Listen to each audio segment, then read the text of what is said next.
Hey, I'm an alcoholic named Lavoy. Sobriety dates February 8th, 2014. Very grateful for that date. I don't say my sobriety date to brag or anything like that. To show the newcomer that it is possible, there is help, and there is a way out. And a lot of that is so I don't forget. I can never forget where I came from. This video is about self-cleansing. It's self-help, humility, asking for help, and a little better understanding of self.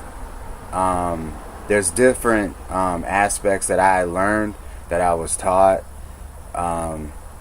You can do a lot of this research yourself, but so you don't necessarily have to take my word for it. You can look at your own self.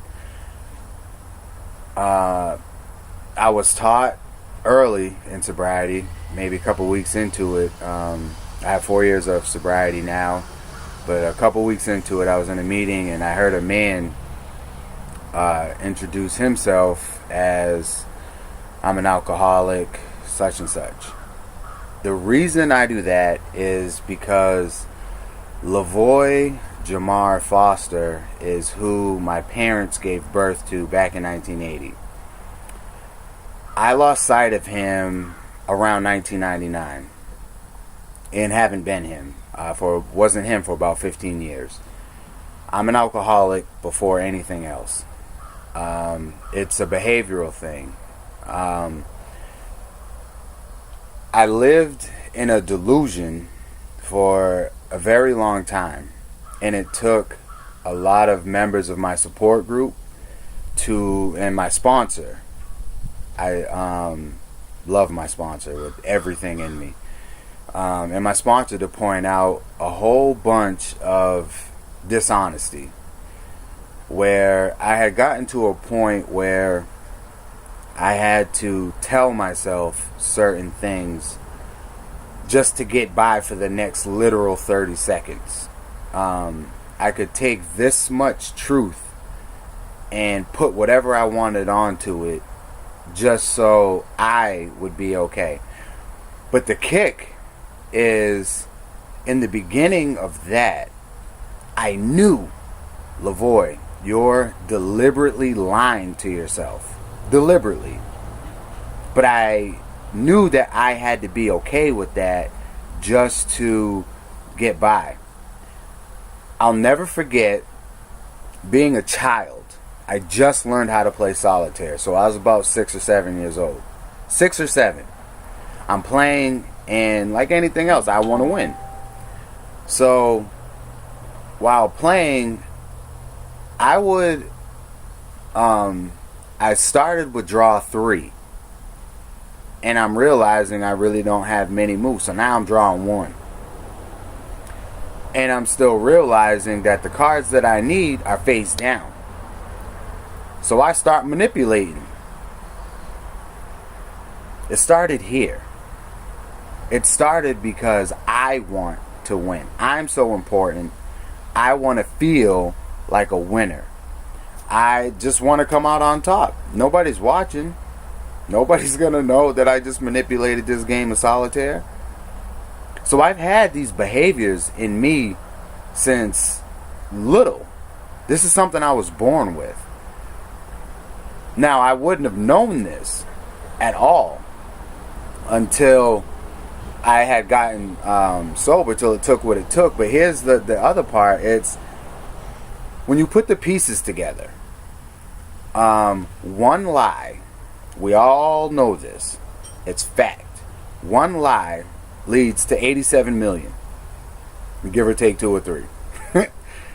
But it started, that one lie started when I was 6.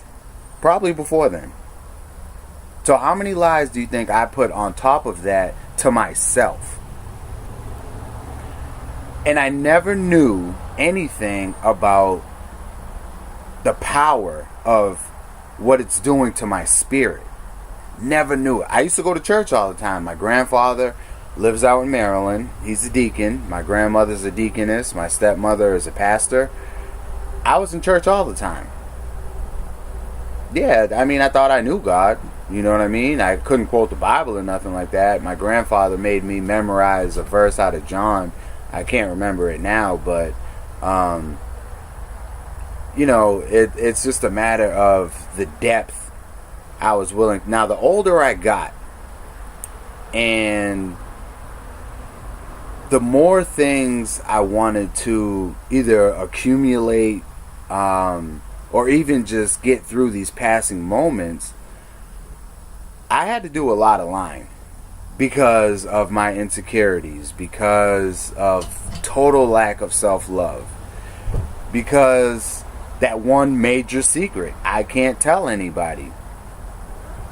That one major secret for me was just, you know, it was a few things. I didn't like being skinny. I didn't, you know, there was things that, you know, I didn't like about myself. Total, you know, lack of self-love.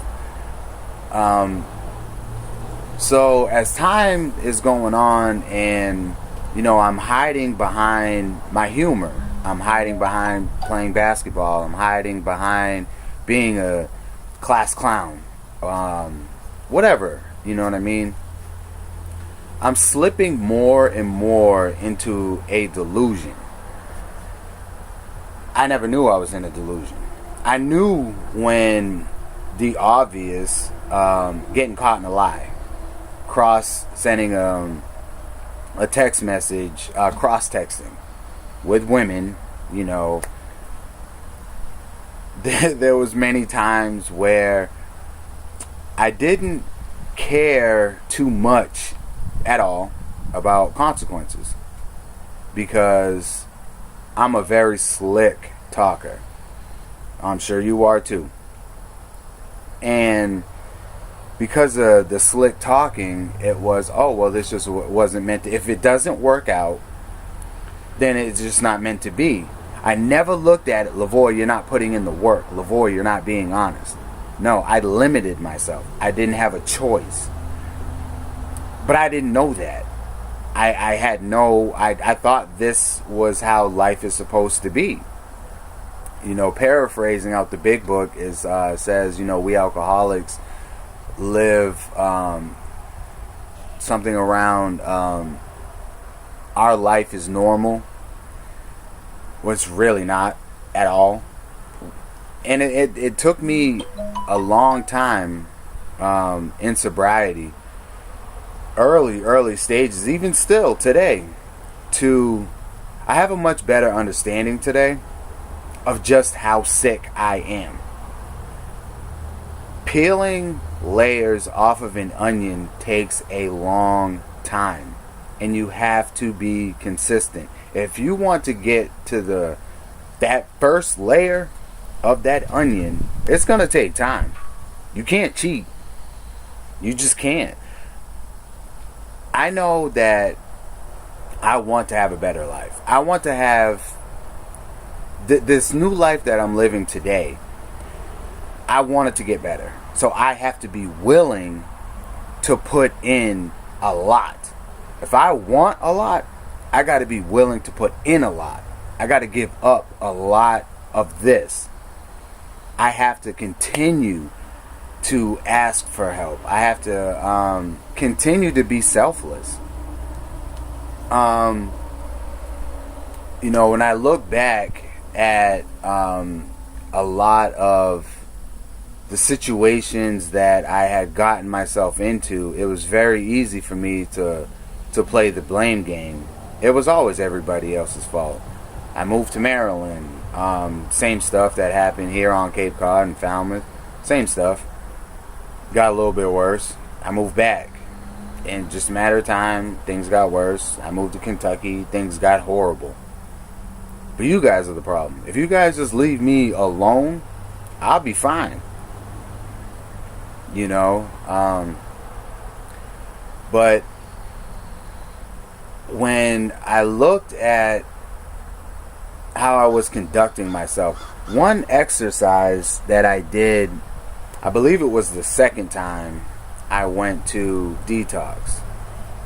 First experience ever, I had to go to rehab because my second DUI. Second. So I got 2 dose. And then I went to detox, I don't know, I believe a few years after that rehab. But my second time in detox, we had to do this exercise. We had to write a timeline of all our consequences that we can remember as far back. For me, it was as far back as I started drinking, which was 98. Excuse me.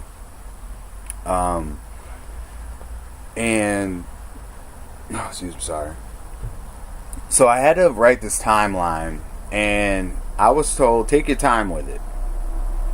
Now, the class was an hour long, but the facilitator suggested that we continue to add to the timeline even when the class is over. That was for me to look at what I caused. You got yourself kicked out. You had a lot to do with your daughter telling you, Daddy, I don't know why I'm saying this, but I don't want to come over ever again.